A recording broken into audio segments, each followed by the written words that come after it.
तो जनाब बात करेंगे ड्रामा सीरियल दुनियापुर की एपिसोड 21 के बारे में। अगर आप लोगों ने एपिसोड देखी है तो आपने जो है अपनी राय और रिव्यूज़ जो कमेंट्स में ज़रूर शेयर करने हैं कि आपको एपिसोड कैसी लगी। इतना कोई कमाल और बेहतरीन किस्म का ड्रामा है, मुझे नहीं समझ आ रही कि इसका एंड जो है वो कैसे होगा और होगा क्या।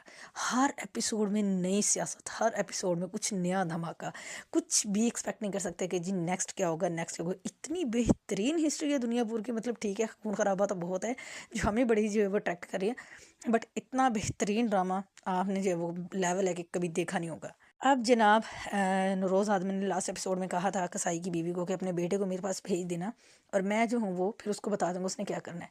तो फाइनली जैसे ही एपिसोड स्टार्ट होती है तो जो ज़बरदस्त कसाई का बेटा होता है बेहतरीन, तो वो जाता है नवाब के पास। नज़ीर जाके नवाब को बताता है जी सिस्टर वो है। तो वो जब नवाब आता है उससे मिलने के लिए बेहतरीन से, तो फिर बेहतरीन जो है वो ये शो करवाता है जी मैं आपकी साइड पे हूँ और हमने आपके ऑफ़र कबूल कर लिया और मुझे जो है वो 5 करोड़ चाहिए। तो नवाब जो है वो एग्री हो जाता है, बड़े ज़बरदस्त आर्गूमेंट होते हैं उनके दरमियान। उसके बाद कहता है नवाब जो है वो नज़ीर को कहता है इसको जाके काम समझा दो।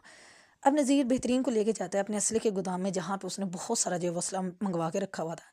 तो कहते हैं तुम्हें जो चाहिए तुम ले लो। तो जो बेहतरीन होता है वो कहते हैं, वो समझदार बच्चा है और वो कहता है कि नहीं जी हमारे छुरे ही काफ़ी, हमें आपके ये खिलौने जो वो नहीं चाहिए। यानी कि एक सिर्फ उसका इम्तहान था कि अगर वो असला ले लेता तो वो यही समझता कि शायद ये लालच से आया है। खैर यहाँ पे नवाब जो है वो चूक जाते हैं और उनको अभी फ़िलहाल जो है वो नहीं पता चला। दूसरी तरफ क्या होता है कि बेहतरीन जब जाता है नौरोज़ आदम के पास तो उसको जाके जो इन्फॉर्म करता है कि जी उन्होंने इतना ज़्यादा असला मंगवाया और वो सारी डिटेल्स उसको बताता है। तो नौरोज़ आदम कहता है कि ठीक है तुमने जो उनके साथ ही आना है, बाकी की चीज़ें जो वो हम संभाल लेंगे और पता भी चल जाता है कि वो किस वक्त जो है वो हमला करने का सोच रहे हैं। दूसरी तरफ जो नौरोज़ आदम का अपना बंदा होता है खैरू, वो जो है वो जाके जो मीर हसन होता है उसका पता लगाता है, उसकी जगह पहुंच जाता है कि उसने कैसे सारा सेटअप करके रखा होता है।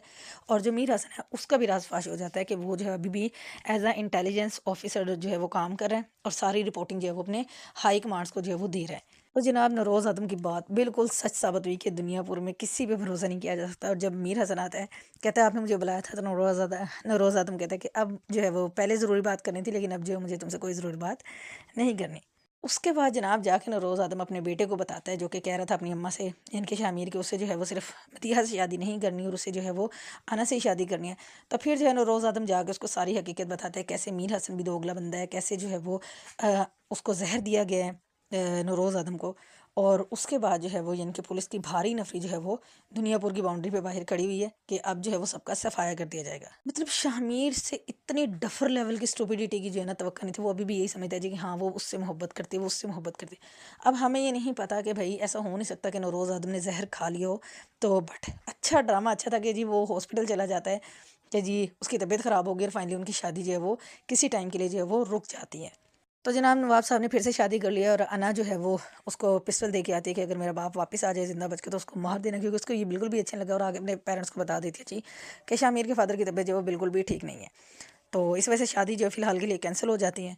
अब जनाब डॉक्टर जब जाते हैं नौरोज़ आदम के रूम में तो नौरोज़ आदम जो बड़ा ठीक ठाक बैठा होता है, डॉक्टर परेशान हो जाते हैं। फिर वो उसको कहते हैं कि जैसा हमने कहना है वैसे तुम लोगों ने जो वो करना है। और डॉक्टर वैसे करते बाहर जाके बताते हैं जी कि उसकी तबीयत बहुत ज़्यादा ख़राब है। उसके बाद शामिर जब अंदर आता है उससे मिलने के लिए, तो फिर नौरोज़ आदम उसको कहता है कि मेरी वजह से तुम्हारी शादी ख़राब हो गई। तो वो कहता है जी मुझे आपसे बढ़ के कोई अजीज़ नहीं है। तो नौरोज़ आदम कहता है कि तुमने ये बात कहने में बहुत देर कर दी। अभी यहाँ पे भी इसकी कोई प्लानिंग है या कि ये शहर क्यों आया है वो भी हमें नेक्स्ट एपिसोड में जो पता चलने वाला है।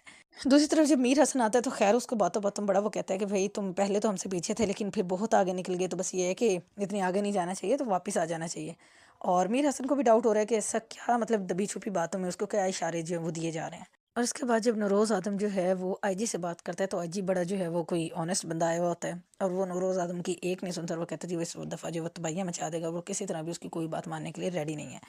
तो नौरोज़ आदम भी कहता है कि चलो तो वहाँ पे जो है वो उसकी बात नहीं बनती नौरोज़ आदम की, और इसके ज़हन में क्या चल रहा है इसका कोई भी आइडिया नहीं कर सकते। और नेक्स्ट एपिसोड जो है वो हमें बताएगी कि क्या होगा मज़ीद। और जनाब एट द एंड जो अना होती है वो कहती है जी कि वो जो है नौरोज़ आदम से मिलने के लिए जो वो हॉस्पिटल जा रही है और उसे बस फ़िक्र ये है कि अना से पहले कोई और उसको जो है वो ना मार दे। तो लेट्स सी कि नेक्स्ट एपिसोड में जो है वो क्या होता है।